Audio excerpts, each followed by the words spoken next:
Not giving me the proper output. Hey, there we go. Hey, it's Poisson Variance, your mathematical maestro, and later, P theorem differentiates mathematical maestro and LaTeX linguist. How is everybody doing today? Hey, Cheese. Hey, Jay. Oh, ow. I hope everyone's, well, for me, morning has been good so far. I'm good. I sound a little tired, though. To be fair, how am I? Well, I didn't fall asleep until about 5 a.m. And then I woke up at about 8:30. So, running a bit low on the gas tank. But I am also fine with that, because today is not meant to be anything crazy. I was going to do that, like, a presentation on college life, and I realized, like, I want more than just a presentation. I want to do, like, back and forths on people's experiences. And then I can prep it a bit more, because I feel like that's something that could be really beneficial. Oh. I'm also eating lunch right now. But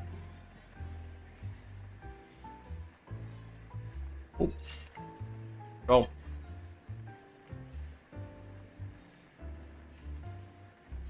I figured today will be nothing much. Lunch at 10 a.m. What is public school? Hey, it's 11 a.m. here. You forgot to account for the savings of the daylight. We're in PDT right now, not in PST. You're angling the flashback mod to work for me to make a Minecraft video because you're a Minecraft YouTuber. Yeah. It happens.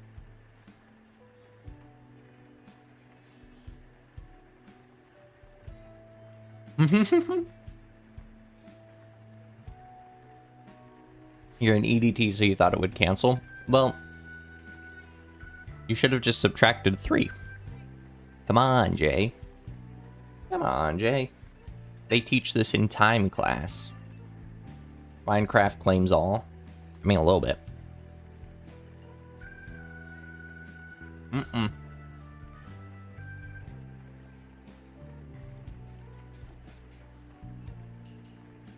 If it was 4, then you would be in Latin America. You flunked out of time school because you caused a few too many time paradoxes. You were hanging out a dimension higher than all your professors, and they didn't like that. Their egos couldn't handle being a dimension below a student. Funny enough, I actually played Minecraft for the first time the other day. Not for the first time. For the first time in a while the other day. And it was fun. And I realized if I'm not playing Minecraft with other people, I don't know what to do in it. Even when I'm playing it with other people, I don't know what to do with it.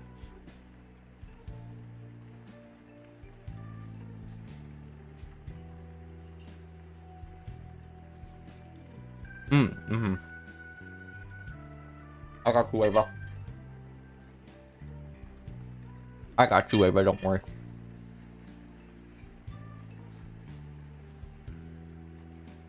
Ooh, back-to-back scam. Fun.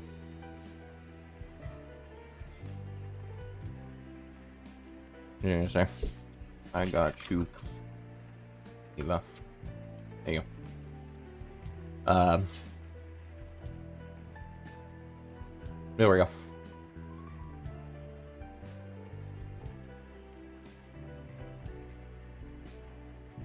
Thank you, Wisebot. Totally. You're on a lore SMP, being an unknown anti-god protagonist.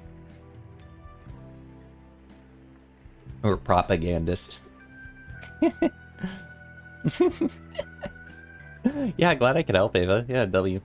W Poisson. Poisson. I learned about another Poisson thing having to do with stochastic modeling. And I want to read more about it. It's in this stochastic modeling textbook.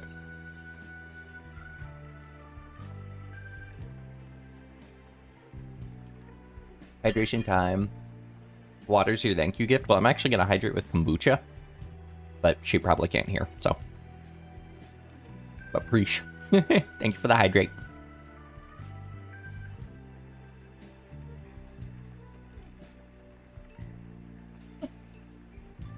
Got my cap. All right. Once I finish eating these spring rolls, then I will go ahead and actually do some math. I was wondering if there was anything I wanted to talk about today.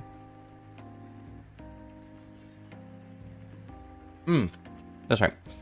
So you know how there's there's the astro bites that Z senpai would do, where she would where they would like compile the information from articles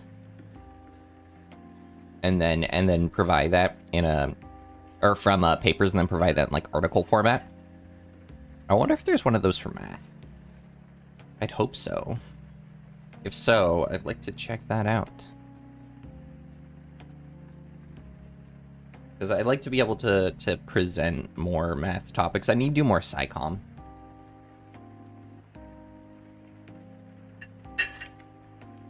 I haven't done much recently.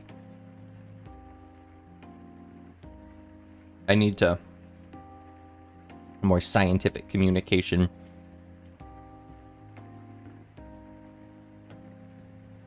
Hopefully your appointment goes well. Well, she can't hear, but Uncle.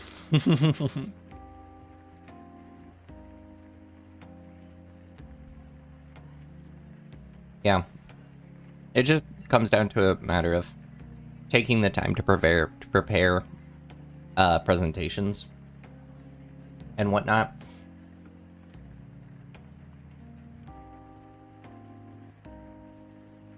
And sometimes I'm honestly not sure what would be good to present on.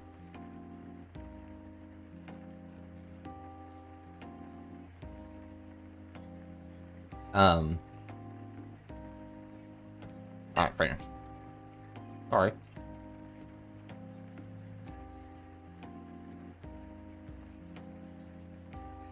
Not sure what would be good to present on, but hey, I make do. Mathematicians make do. Alright. Also, funny that everyone decided to stream at about the same time today. I say everyone, but it's like two people. Mubert and Kimothy. Both are live. I'm like, huh? You went live like half an hour before I did.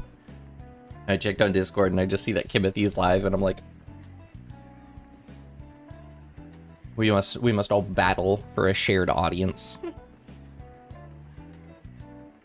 The unspoken contest of streaming. Oh, okay. So I'm fine with being your background noise while you work. I can accept that. I can live with that.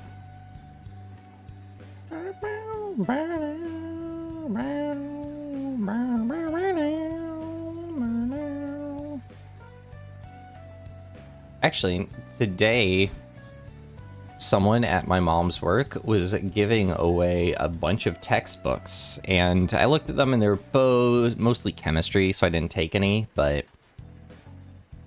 there was only one math textbook and it was calculus though, and I was like, it was a James Stewart calculus as well, and I was like, I don't need to exactly jump on that,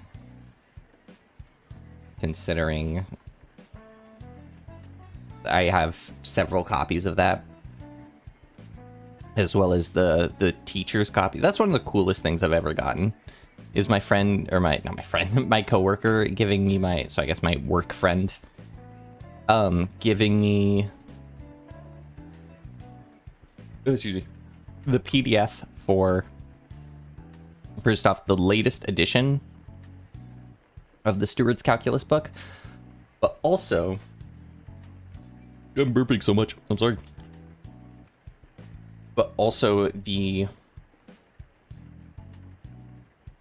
teacher's edition, which is really cool because it has all the processes, all the was it PChem? There were a lot of them. There were a lot of chemistry books, of varying fields. I think a lot of it was in regards to like biochem, because it is a biology institute, research institute that she works at. So a lot of it seemed to be like biochem stuff. There's also some physics stuff, which I could have, but I was like, meh. Maybe I should have jumped on one of the physics stuff, but I don't know. It's none of it called to me. Give me 1 second. My neck is like a bit dry because I just shaved. Hold on a second. I want to put on some more like face moisturizer.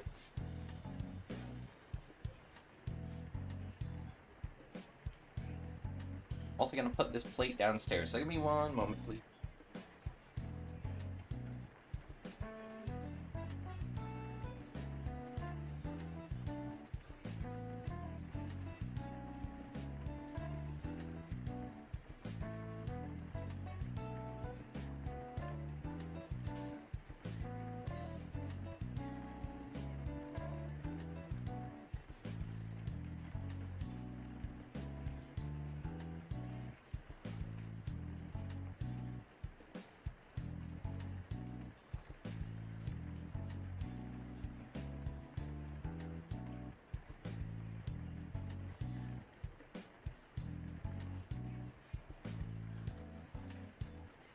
Yeah, gosh, that nice face moisturizer burn.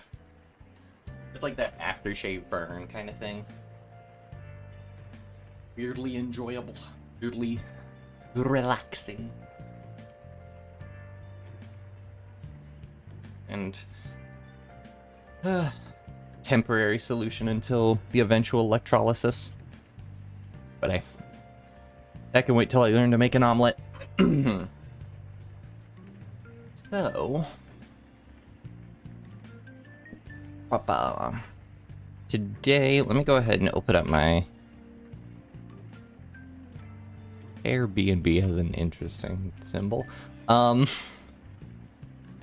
me open up my AirPlay thing so I can access my iPad. I think I mentioned it the other day. I actually got to help someone with a chemistry problem, specifically in regards to half-life, and it was mainly the algebra of it, but it was cool because I got to mess around with all the algebra, and then because I had a basic understanding of half-life, I was like, wait a minute, this is where your error is, and then they're like, wah. Those are good feelings. Those are, I don't know. It always makes me happy to be able to tackle those kind of like unexpected or unusual questions. No, I don't want that. When it comes like of a field I may not be familiar with, and then it's like, oh wait, this actually makes sense.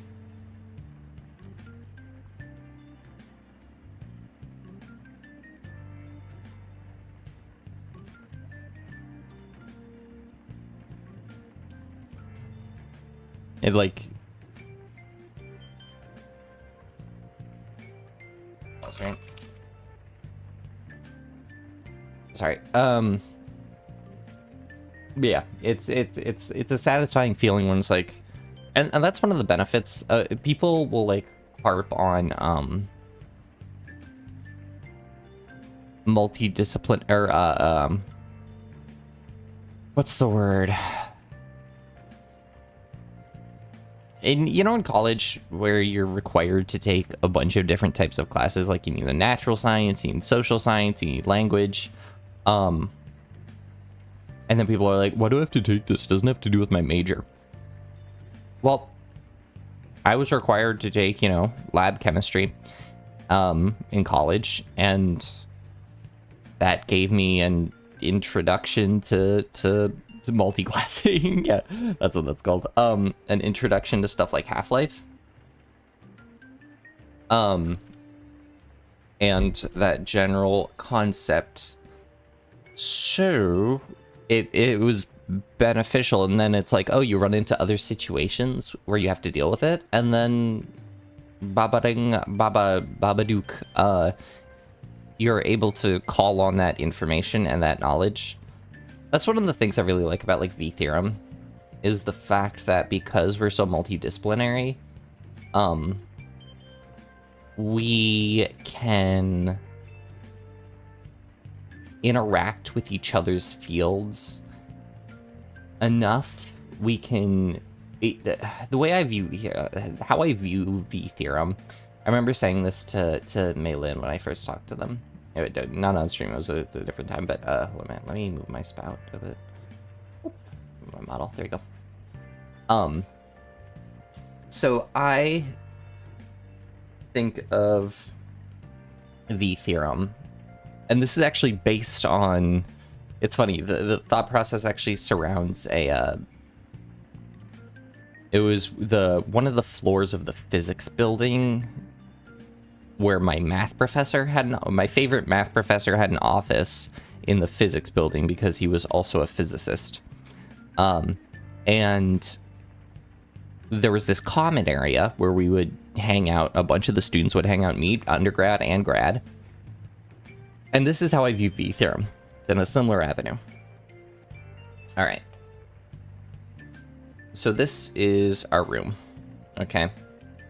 We have the different, well, I should do 8 of them. 3. Wait, why do I do it like that? 1, 2. 1, 2. 1, 2. 4. Okay, so these are, if each of these are a different. Oh, calcium, hey. Thank you for the hydrate and the posture check. Straighten up my back. How you doing, calcium? I hope you are good. But so like, if this is, each of these is a discipline, like, this is phi, this is nap, like this is psi. Man, these colors are, I'm glad that people have different colors, actually. You're just waking up for a nap? Oh, good morning then. This is, actually we're gonna do, this is phi. There we go. This is nap. This is psi. This is Maylin. This is Z. This is, I do have a different green I can use. We'll do like, I guess, you can't really see that.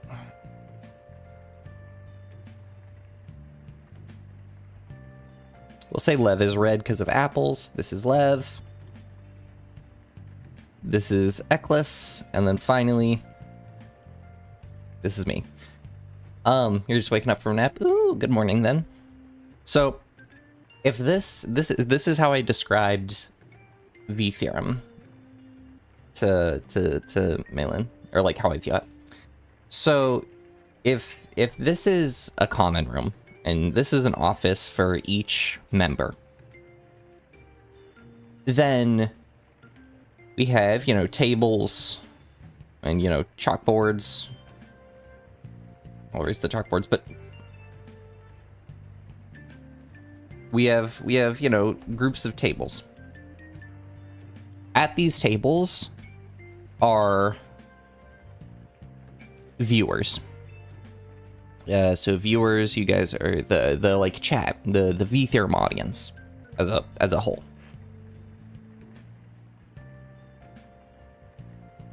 You know.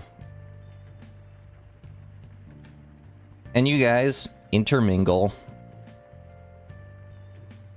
and whatnot. And then the entirety of V-Theorem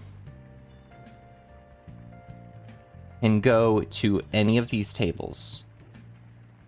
The entirety of V-Theorem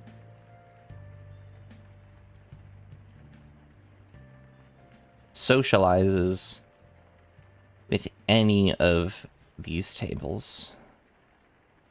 This whole common room. And it becomes this web of interaction. It becomes this web of multidisciplinary interaction. Where if, you know,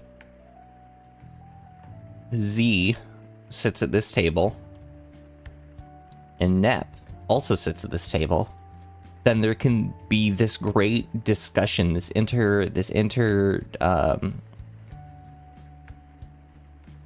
disciplinary discussion that surrounds both their topics, you know. And then maybe this also includes ECLIS, you know. So you get this connection where it's like, oh, you get life, you get human exploration, but then you also get just like world exploration. And so it gives us so much more insight into the entirety of what we do. You know, the people who are just interested in space may now also be interested in plant biology or human biology. And they would have never known it if not for sitting at this table that was near Z's office. Because they chose to sit at this table that was near Z's office, they happened to run into ECLIS, they happened to run into Nep, and they gained these new insights. And then, you know, the next day, when Nep moves over here, and I'm at this table too, then we have some sort of conversation. All right? Plant biology combined with math. And so the person now who was, you know, a fan of Z, and then they met Nep, and so they moved over here, and so now they're here. Well, now they also know about me. And so they can learn about plant biology, and then it's like, oh, but I also had this interest in math, and then suddenly they're in that same field. That's what V-Theorem is to me. And that's something that I love so much about it, because I feel like it captures the importance of knowledge on a large scale, where it's like on a large scale thinking. I know, ignore my amazing handwriting. That's how you join Nep's stream. You like move around different booths. It feels like seeing the usual people in different streams. Yeah, I like that too. I really like hopping into other V-Theorem streams and seeing all my regulars at their regulars. And so it becomes this really, really, really nice community. Because it becomes everybody's willing to interact with everyone and learn with everyone. So you've managed to create sort of a cohort. That's what it kind of feels like. It's kind of like a cohort of, you know, 8 different disciplines. Different. I know my handwriting's great right now. But that's what I like about it. It feels like a cohort. And that's the other thing where it's like, even though we're the ones with offices,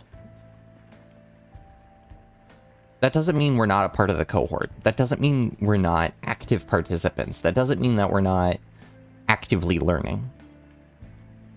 The thing is, even though I was saying this person, you know, is benefiting from you know, this person is I'll change a different person. This person is benefiting from one person's stream, from like a Psy stream. And then what they learn here, they end up bringing to this table, and now both Nep and I benefit because of the stuff that they learned over here. Gives them new experiences and new perspectives that then we get to benefit from, and this whole table gets to benefit from, which then this table takes out of it. That's another thing, is they take out of it into their daily lives. They leave the common room, and then it just helps spread even more. I think that's why.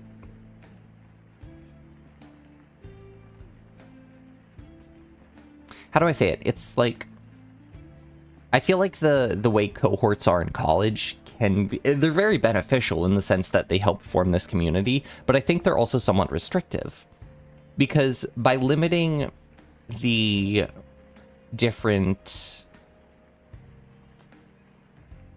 the areas that you interact with, it prevents you from having these new perspectives to brand new concepts.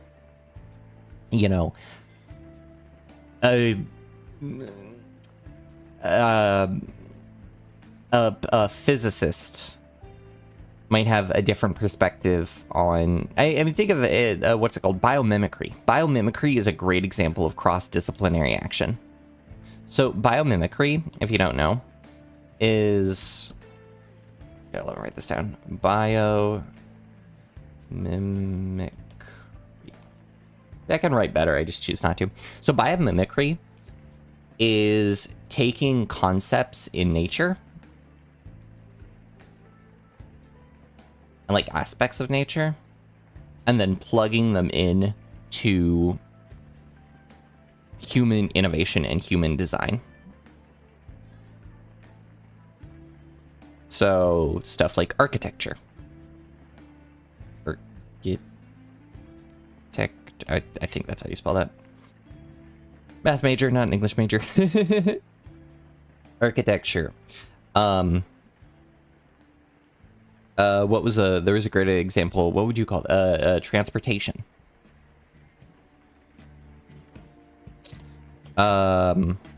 Surgery. There's a surgery tools. There's a great example of.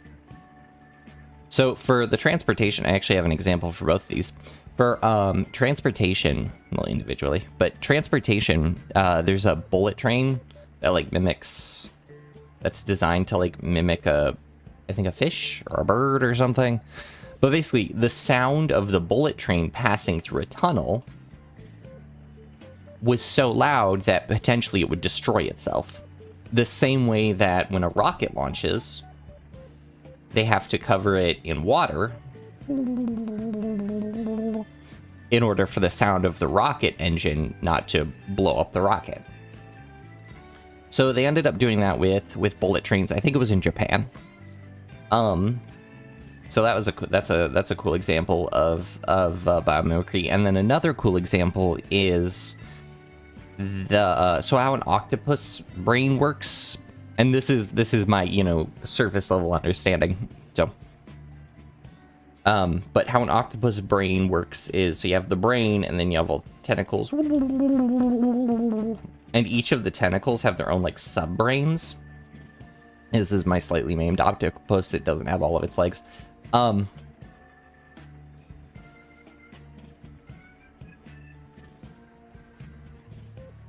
That looks like something.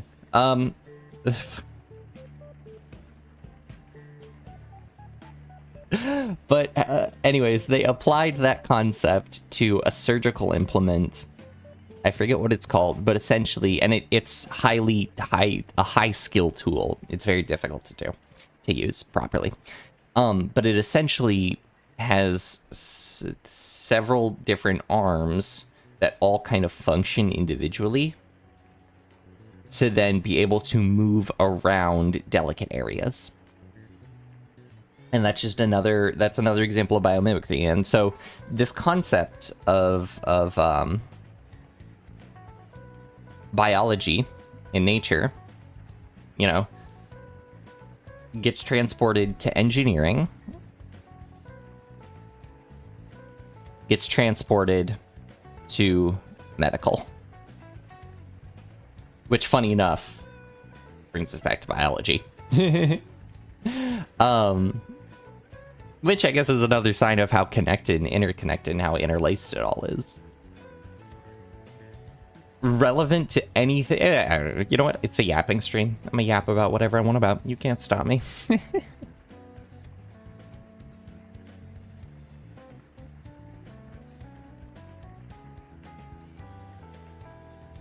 Yeah, master. Yeah, that's why I tried it. I mean, that's half of VTubing. Most VTubers don't actually do anything except talk. Little known fact. There's actually a funny thing where it was like the company Phase Connect. Someone did a chart of like how long it takes people to actually start. You know, most VTubers are like gamers. And so it was specifically how long it takes people to start playing the game after they start the stream. And it was just this great bar graph. I think it was like Cleo IT is like over 2 hours on average after she starts stream before she actually starts playing the game. And just that kind of thing that makes you laugh. But yeah. So again, this is just but like biomimicry is a prime example of why I love V-theorem, and also why I feel like the intermingling of cohorts and disciplines is so powerful. In fact, I took a graduate level course. I'm trying to figure out how to say this without like doxing. When I was on my undergrad, I took a graduate level, like there was a particular graduate underlevel course that I'm talking about.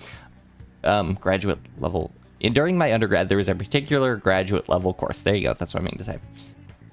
That was a precursor to starting the, what was it? No, it was the SciMath program, which was science and math, specifically to target this sort of thing, where it was a course on image processing. Wow, I really do have a morning voice. And signal denoising. God, what is up with my voice? I'm wondering if I'm sick. Image processing and signal denoising. And it was run by my favorite professor, who is a mathematician, and one of his another professor who he's very close with, who was a physicist. And so my morning voices are like, oh, thank you. It'd be weird for me to have a morning voice because I woke up over 3 hours ago.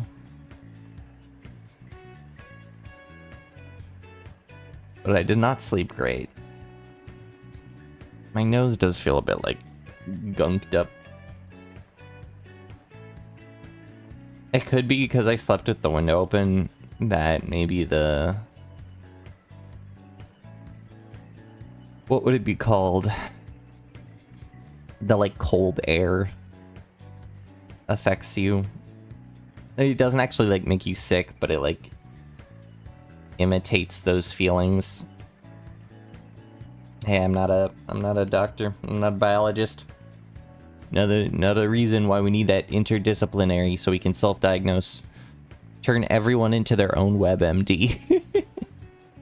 Oh, but we had a mathematician and a physicist as our instructors.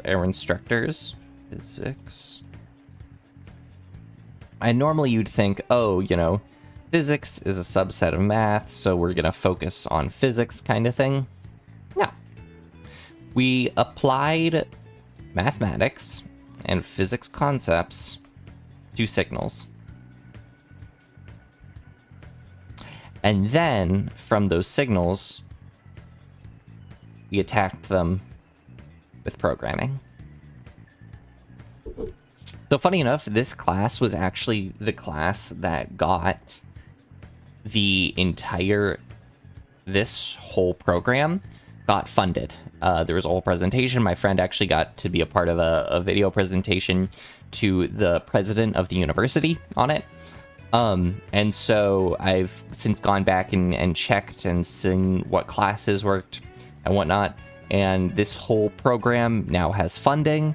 It now is just a regular part of the curriculum. It's specifically graduate level, but it's a fully supported graduate level run by this mathematician. Well, these two. And that just makes me so happy to see it kind of take off. And it's another just great example of I keep saying that because I'm out of it, but it just reinforces the point I've been trying to make. Interdisciplinary is good, and it's very rewarding to see it come to fruition, so to speak. On a similar note, actually, something I just wanted to talk about. This was so cool to me. So I didn't know this, or I didn't know this equation, or this. Oops, sorry. This equation. But I like it. So if you have a function, so this is one of the reasons I love math. I was doing this yesterday, and you have to use all of your tools. You have to use your intuition. And there's no surefire shortcut. All right. So say we have a function like that, like just like a parabola. All right. If we have a parabola, then if we wanted, say, like the disk method, where you want to like rotate a disk like that, well, what if we wanted the function for the 3D object that this disk generates, or that's generated by this rotation? So like in Calc 2, they teach you how to do this process, but they never really talk about, and even I never really saw it later, the corresponding like formula or like way to relate to this. Of course, they do talk about parameterization.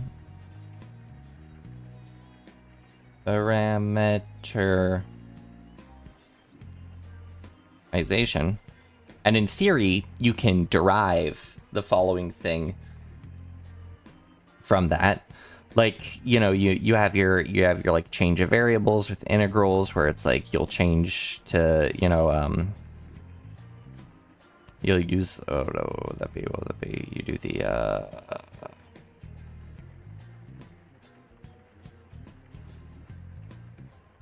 isn't it like, I'm trying to remember how to do it. It's like,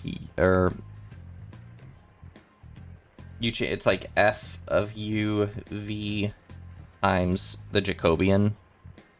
So it's like dx du, dx dv, dy du, dy dv, du dv. I think that's what it is. But so it's this is how you like tackle a change of variables with like integration.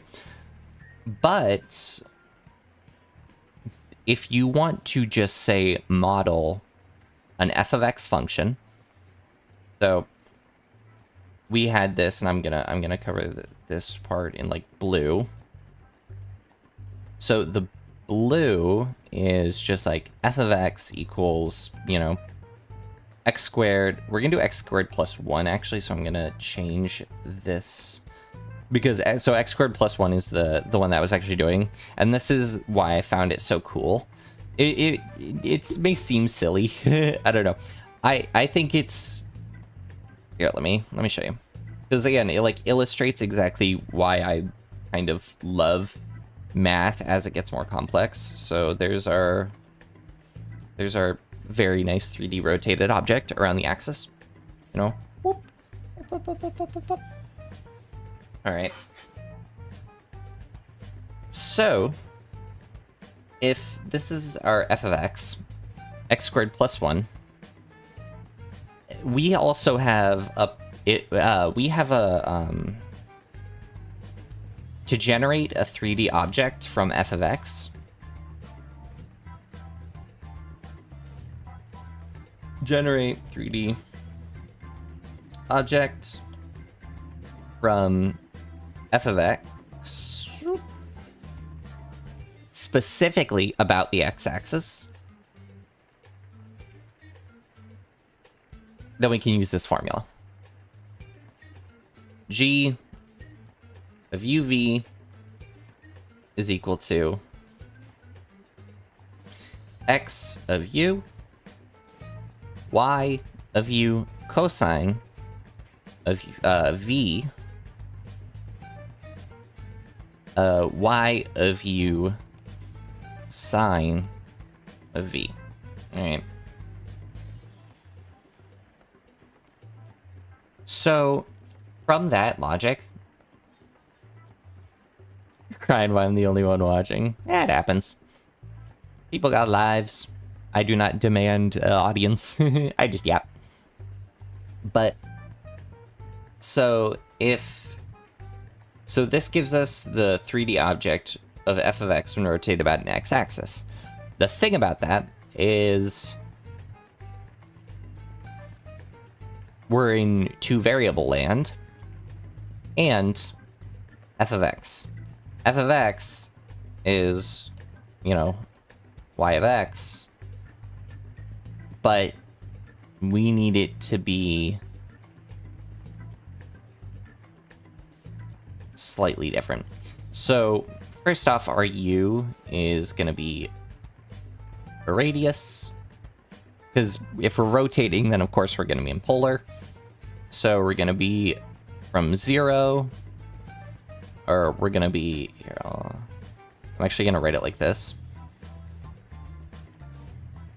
Be r, and then r is in between a and b, where a is strictly greater than or equal to 0. Because in this case, you'll see why in a minute. f of x mentioned, though your math sucks. It's fine. Don't worry. Plenty of people just you can enjoy math without being like proficient in it. I really enjoy seeing the processes, and I personally really like when people are excited about stuff.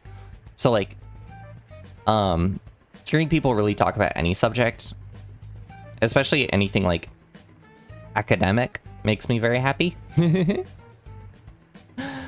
Yeah, so, and then the other thing we want is that v is just going to be in the interval from 0 to 2 pi. Which means that v is actually just going to be theta.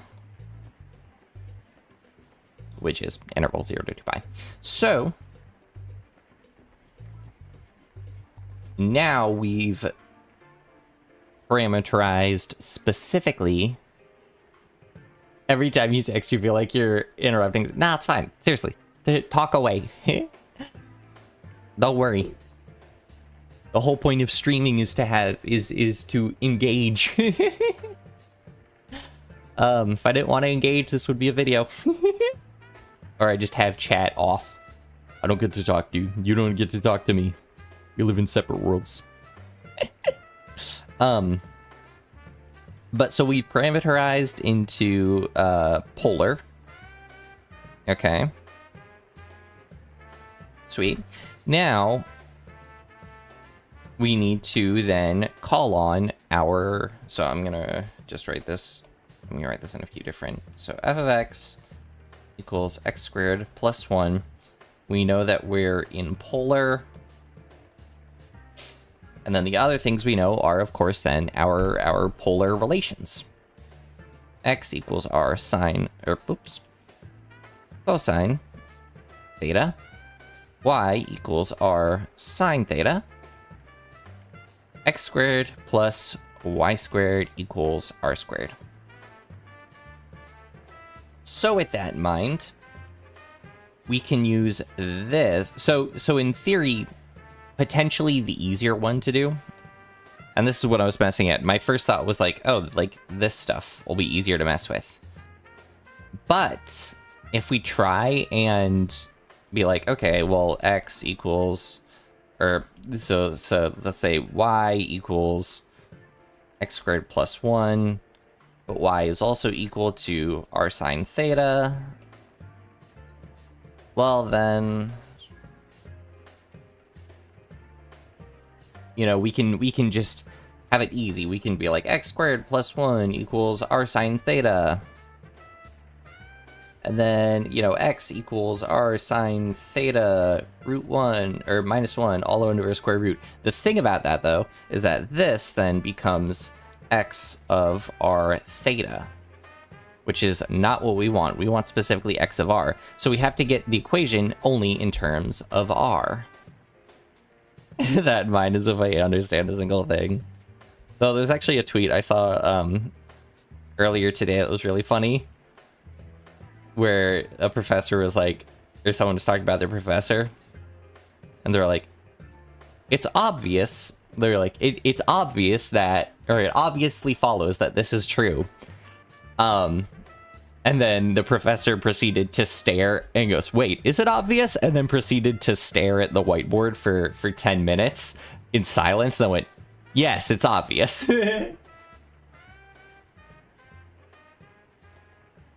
It's funny, like a mathematician, how a mathematician treats the word obvious is not how people treat the word obvious.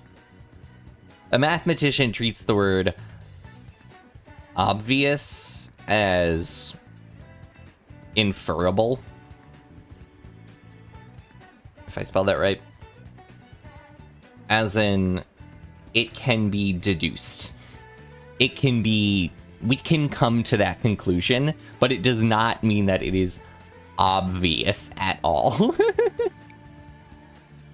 Mathematicians use the word obviously. We really mean it follows.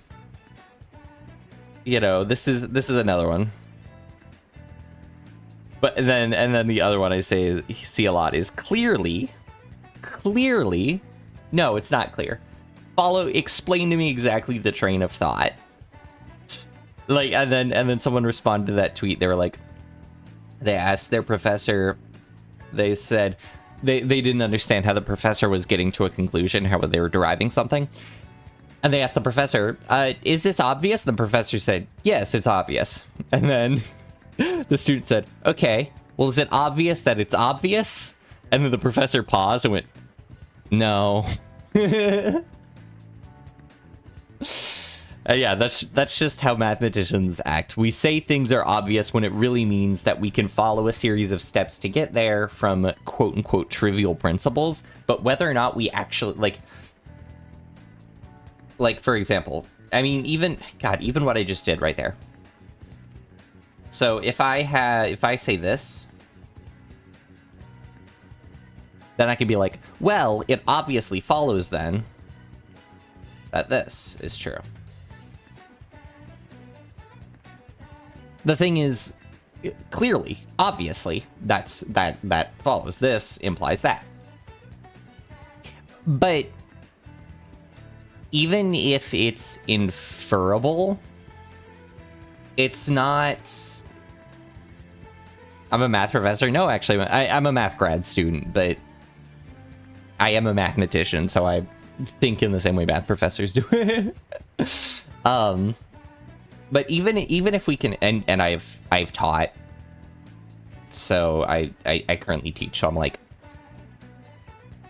yes, I know. But anyways, even if we can make that jump, that doesn't mean it's clear. What we're actually doing is we're saying there's an invisible series of steps right here where we went from y is equal to x squared plus 1, which means that x squared plus 1 is equal to r sine theta, and then x squared equals r sine theta minus 1, and then finally we get to x is equal to the root of r sine theta minus 1.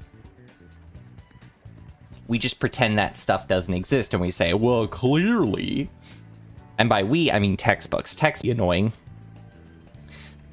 It can be annoying because I see people struggle with that, and so that's something that one of my professors would say a lot. Is he would intentionally give us time to really contemplate this kind of stuff by saying this phrase: convince yourself that this is true. What's funny about that? Well, you have a hard stereotype about math-related persons, so you can't imagine me with a voice. No, this is me. I mean, in like professional settings, I have a bit less of a. I sound a bit less. How do I say this? In professional settings, I sound a bit less gay, but.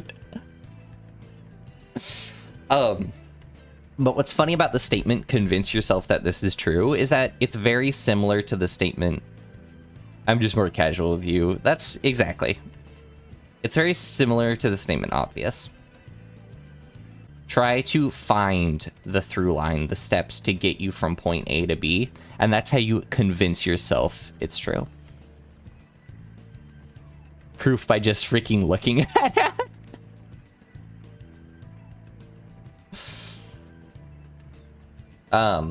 Okay.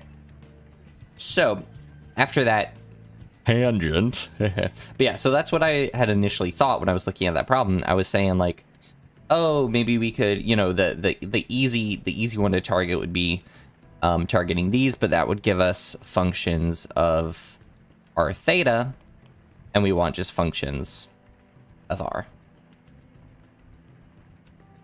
So, the next step was instead we use this. So x squared plus y squared equals r squared, where we know what y is. So we do x squared plus 1 squared equals r squared. And this is where I started to again, so like we're already delving into this idea of like tackling it from different angles, because there's no set way to definitely do any of this. So let's go ahead and expand that out. All right. Now, normally, in some way, you could say like, oh, well, this only gives us one solution, but this means we have more than one solution, and that's where it becomes a bit tricky. So what we end up doing is, or what I ended up doing, I wonder, there's probably multiple ways to tackle this, but so x squared plus 2x squared plus 1 equals r squared. We get x to the 4th plus 3x squared plus 1 equals r squared. But now we need to get this into a form that only has one possible x value, which means we get to utilize the fun little strategy of completing the square.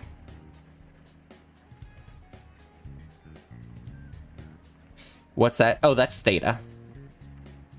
That's it represents angles. We use it for kind of like the basic angle representation variable. So completing square Don't know if I spelled completing right. My mom is a writer. She would get... I don't think she would be thrilled about the fact that I'm having trouble with just spelling simple words. I blame the... Oh, hey! You guys hear that? My voice is starting to feel a bit less sick morning voice esque. Let me drink some more kombucha.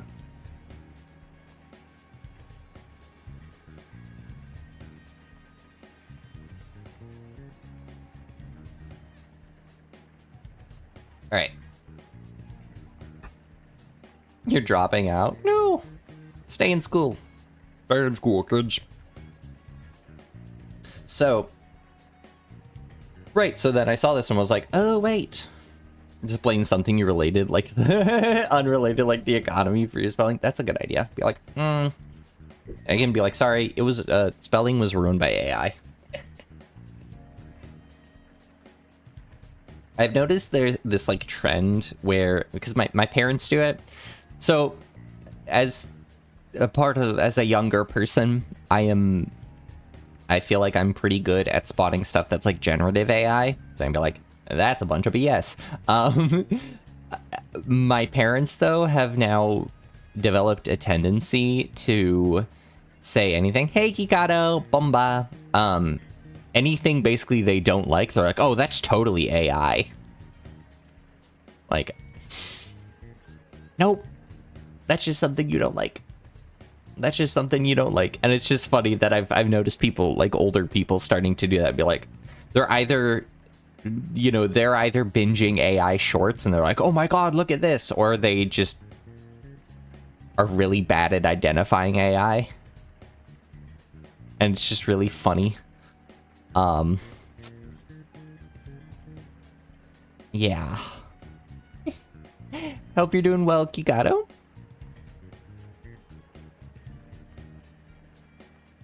You hopped off Twitch to watch an air filter replacement video for your car, and you're letting YouTube run by you. Yeah. You're destined to return to me. It's fine. All roads lead to Poisson. Good. Glad you are doing well.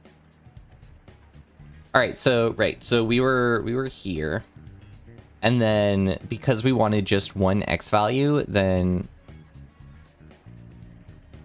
You had a prototype of your video trailer? Yeah, if you want to post it in the project showcase, go for it.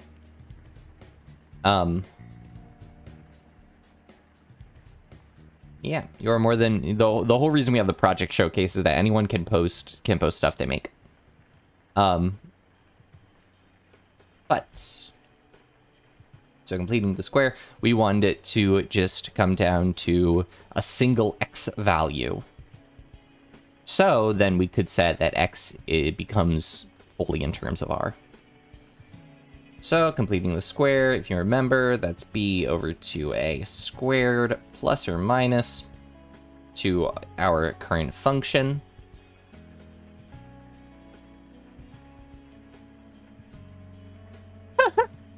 You're watching fan chant guides, and that came across me. I mean, that makes sense. If fan chants makes it sound like you're gonna be going to like an idol concert, and VTubers are, you know, and originally idols, so I feel like it checks out. I'm curious, what concert you going to see? What concert are you on your way to see?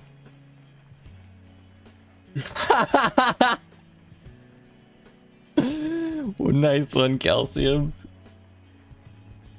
Nice one, Calcium. I love that you have those ready. I love that you have those ready. Are you the concept of math? Because everywhere I go, I see you all around me. That's incredible. Alright, so our b over 2a, let me write that in the corner somewhere. B over 2a squared is 3 over 2 squared is 9/4. So, because we have a positive there, we want to go ahead and a positive there. X squared, we're going to go ahead and add 9/4. Put our parentheses, subtract 9/4. to counteract it. And r squared. Ooh, you're going to a K-pop concert. Very cool. I've never really gotten into K-pop. For a while, my brother was really into K-pop. But that was years ago. It was like he wasn't into the idol stuff or anything. He was just really into the music. It was cute to watch. All right, so x squared plus, and then that becomes 3/2. That becomes squared. That becomes minus 5/4. That becomes r squared. And then we have to move stuff over. I'm gonna skip a step. I'm gonna say obviously. Some K-pop's really good, but you don't remember the names. Yeah, I've never really dived into it much. I know like Millennium is really into idols, I'm pretty sure. So I bet if I asked her for idol recommendations, I don't know exactly what idols, I just know she's like into idols. I'm like, I bet you would have stuff. I bet you would have stuff. So then we have x squared is equal to r squared minus 5/4 minus 3/2. And then if we want to do another square root, that's what makes this fun. I really love KDA. Unfortunately, I love KDA. KDA's the little bit I listened to. I know like 2 KDA songs now. Left it. You only listen to Peak. Don't worry. And then now we've turned this into a function of r. So r squared minus 5/4, and that officially gives us a third of what we need. So then we need to do the same thing for the other one. Luckily, the other one's actually easier. Oh no, it's because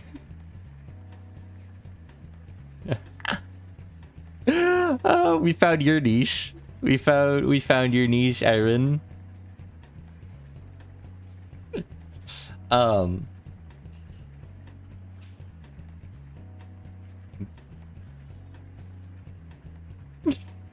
Math sucks. Oh, I'm sorry that you feel that way. I really like it. So going back, so we found our x of r for our formula here. Then if we had wanted to, for that, x of u, well in this case x of r, so then we would have to tackle that to do the same thing for our y to also find our corresponding y of r. So if we again look at this fact, x squared plus 1, we then rewrite this using a bit of algebra. And clearly, obviously, it follows that we get x equals y minus 1 all over square root. Followed by that, we can then do x squared plus y squared equals r squared again. For this time, x squared is y minus 1 squared plus y squared equals r squared. That just becomes y minus, that's in a square root, which turns that just to y minus 1 plus y squared equals r squared. This is just a quadratic, but we're actually going to have to complete the square again, because it's not a clean quadratic, or it's not a perfect square. So y squared plus y minus 1 equals r squared. So in order to complete the square again, we're going to have to utilize that b over 2a squared. And I didn't actually know about completing the square for years. When I learned this, it was originally, I learned as just like a feel it out kind of thing. And I feel like honestly that hurt me, because then it locked me out of strategies like this, where I'm like, oh, now that I'm in this situation, I can be, I might normally be at sort of an, if I didn't think, if completing the square wasn't even like in my toolkit, then when I hit this kind of thing, then I'd be like, well, no, that's a bad example. Specifically when I hit this, I would be in a messy situation. So yeah, so this is part of why I absolutely just like this problem made me like feel so happy doing this, because I was just doing it and I was working on it because I was trying to generate something. And then I was like, this is so cool. This just makes me so happy because I feel like it captures the beauty of math. And problem solving in math in such a nice way. So after take care of it, okay, all right, have fun. You're learning about signals and the differences between discrete and continuities. Cool. Like, the way I think, I mean, so when in signal processing, I'm gonna offshoot from this for a second. Hold on a minute. Let me actually just finish. Okay. Okay. So something I like about signal process.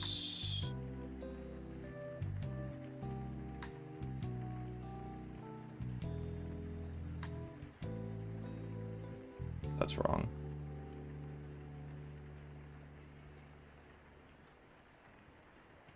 But 1 minute.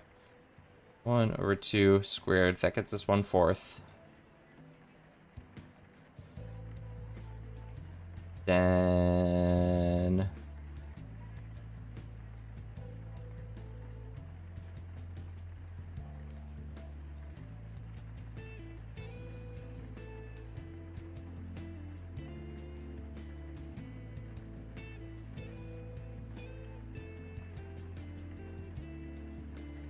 we'll get back to this thing. Oh, so in signal processing, something you see a lot, or something you can make use of, is step functions, which, funny enough, is similar to how we would refer to, like you had said, binary logic gates,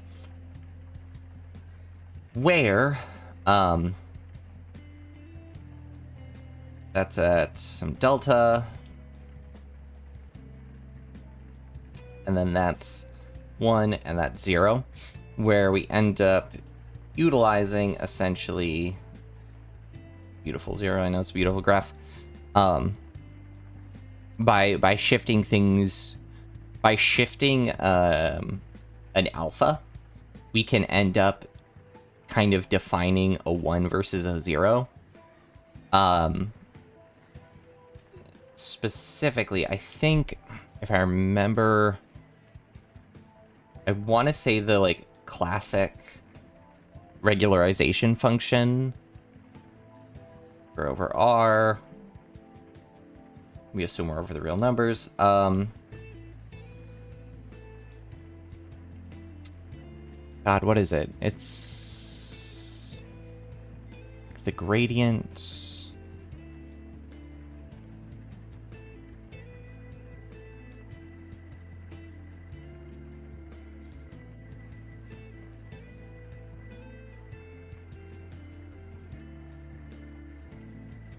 I want to say it's something like this. I don't remember for sure, though.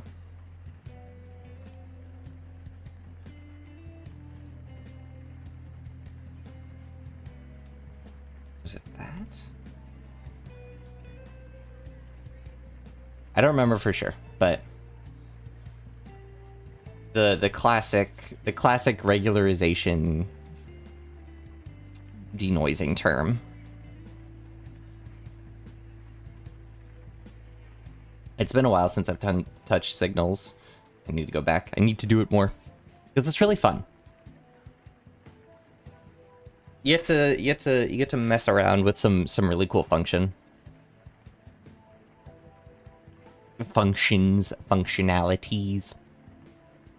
Kombucha sip. In your case, the discrete is a digital wave to a regular wave that we have an integer. Ah, and regular wave is the continuous one. That makes sense.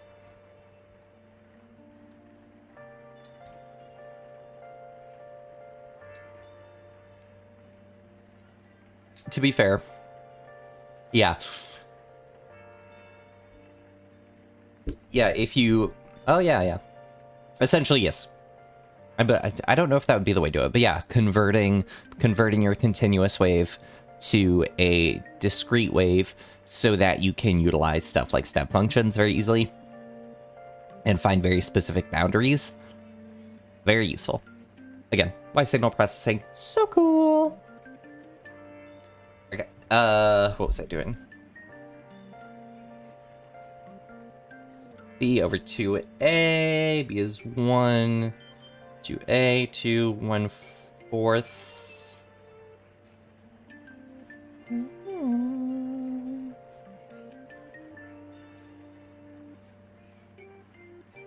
Oh, right, that's what it was. Yeah, that's right. Minus 5/4 equals r squared. And then that gives us y plus 1/2 squared minus 5/4 equals r squared. What were we talking about here? Fourier transform? We were just talking about signal... I mean, Fourier transform is a type of it. When it was... we were just talking about, like, signal processing. Converting from a discrete... or converting from continuous nature-found waves to discrete waves, or were you saying discrete from converting from continuous and discrete different waves? But yeah, I guess yeah, you could achieve that with a Fourier transform. If you were to essentially acknowledge,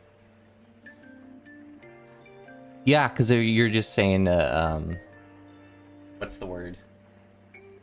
Like frequency analysis, not frequency. Well, maybe frequency.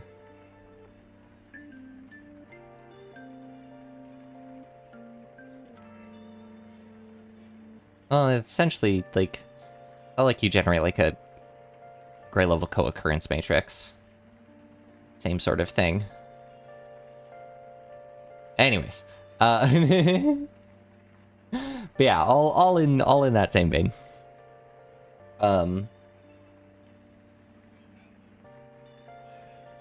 Oh right, and then the thing I wanted to do.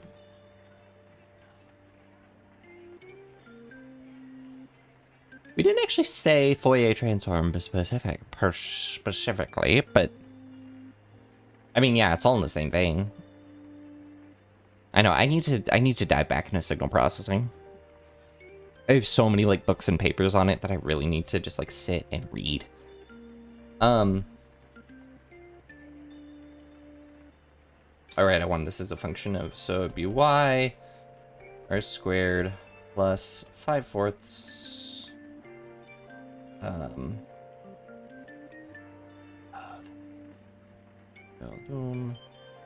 minus 1/2. Boom. Cool.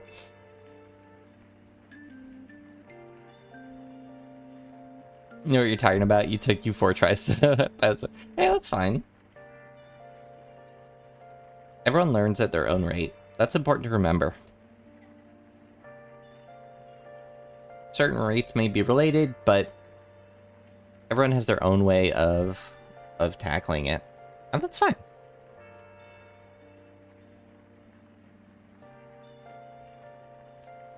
Calc 1 equals calculator 1. That's probably right. Definitely not calculus. It's probably calculator 1. I need to find another song. What song should we listen to? What song would you guys like to listen to? Converting English to code. Ooh. That's a specialty.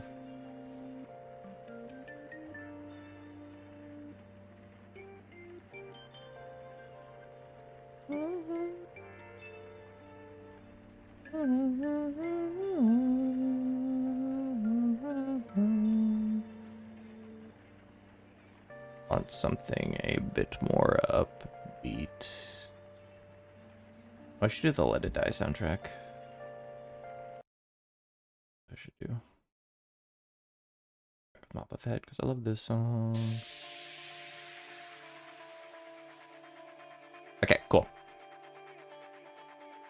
Hey Rochan, what's the question? Oh, it was about the thing I was talking about. Before I went off on let me turn this down a little bit. Before I went off a tangent about signal processing, I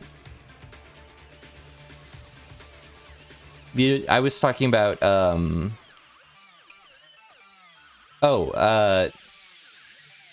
just turning this function and then parameterizing it using this formula. And then you set some bounds for your R, you set it for that, and Y. I absolutely love that. Because it makes me very happy. There's something about it that it was like it has you utilize all your tools, it has you build on your like intuition, and then there's no like there's no like surefire way to solve it. And so you can like try to tackle it initially. You know, this might seem like the easier way to tackle it, but that's a function of x of r and theta, and we need just a function of x of r. We need single variable. So, because the thing that ends up changing... Yeah, exactly. So then you can utilize this, and then you can set them equal to each other, complete the square, and then mess it around a whole biddly bunch. Oh, you hit your elbow. I'm sorry to hear that, Ava. A whole biddly bunch. And you get an x of r and a y of r. So then we get our g of r theta is just simply equal to... Simply. Obviously. So, y of r sine of theta, and then... Or, no, that's cosine. Cosine of theta, and then y of r sine of theta. For rotating about the x-axis. And then you have to adjust your bounds for r accordingly. But I'm pretty sure... Let me try to think. I think you would just have to switch this. I think if you just switch these two terms, then you would rotate about the y.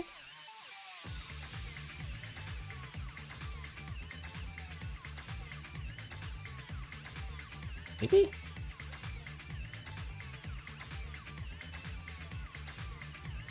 I don't know. I think that would be the case.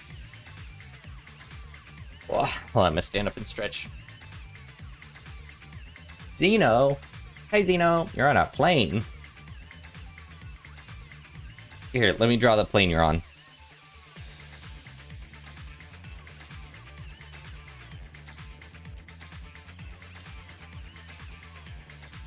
So I'm gonna assume you're in 3 dimensions.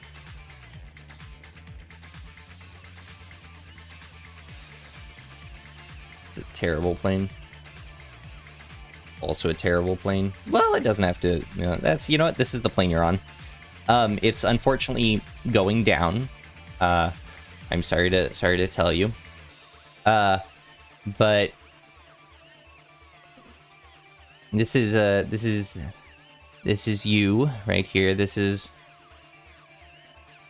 you know, this is Zeno. You're an international fugitive.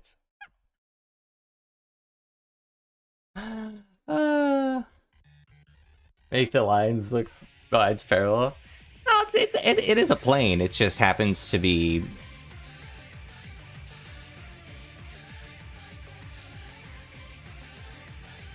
downwards. Yeah. So there's Zeno's current location on the plane. Big stretch.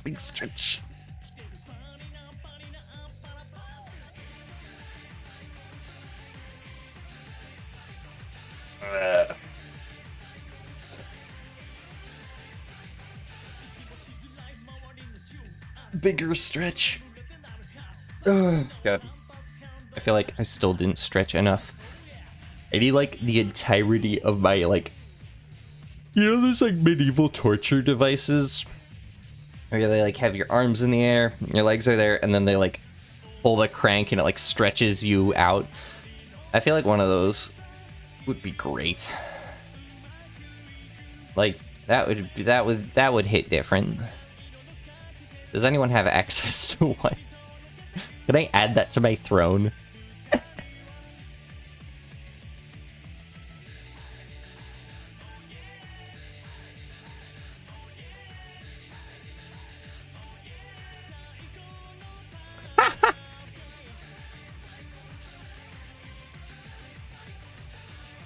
Let's go ahead. Oh my god, Cheese came back at the perfect time. Let's go ahead and watch Cheese's little prototype trailer and judge them in on stream. What do you guys think of that? What do you guys think of judging one of our viewers on stream? If radio waves don't propagate so well on 2 dimensions. Yeah, it's a problem with being on a plane. All right, let's do that then. We are going to turn that off. Turn off screen share.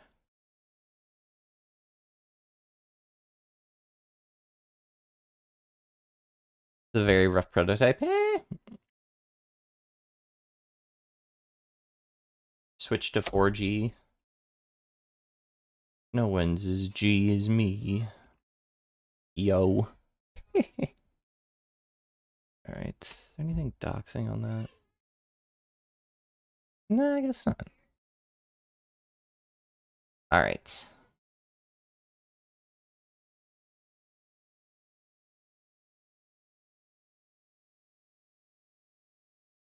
Alright, this is made by one of the viewers of the channel, Mr. G's, who also does little videos. So, let's go ahead and watch his prototype of his Minecraft trailer as he has become a Minecraft YouTuber now. 1 second, let me close my window.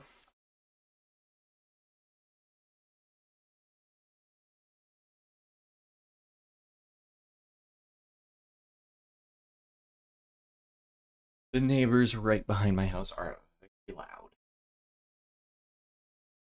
They have a small child that never shuts the heck up.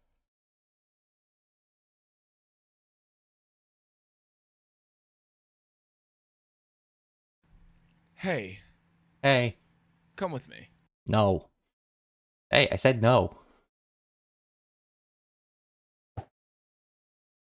Let me tell you a story.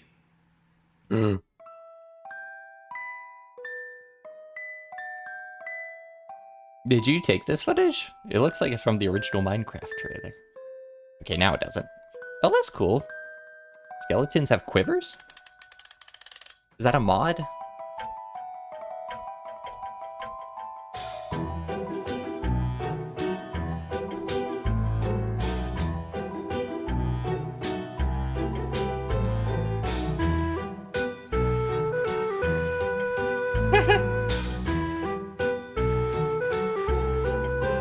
Bum bum bum bum bum bum bum bum.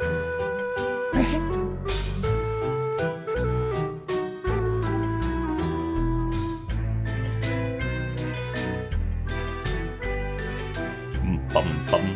Oh, that's so pretty. It's a pretty server. Yo, exclamation point pride. Hey, Chemistry, welcome. We're watching a small creation by our own Mr. Cheese. Oh my god. It's Ghostron.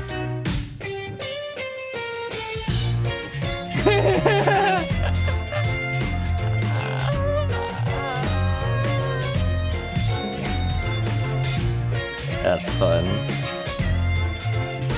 I like that. Nice to find an applied mathematician here on Twitch. Aw. Yeah, I primarily do math content.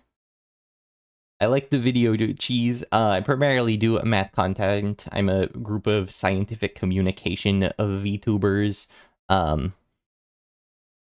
called V Theorem. There's a whole bunch of us. Hey, there's 8 of us. Yeah, if you want daily math problems and to talk with other nerds, then feel free to check out the Discord. You're commissioning a thumbnail. Ooh, very cool. Yeah, actually, for my upcoming video, my thumbnail, my upcoming videos on 3D stuff. And it is, I just had the thumbnail finished for it, and I really like it. I'm not ready to show it just yet, but yeah, it's gonna be fun.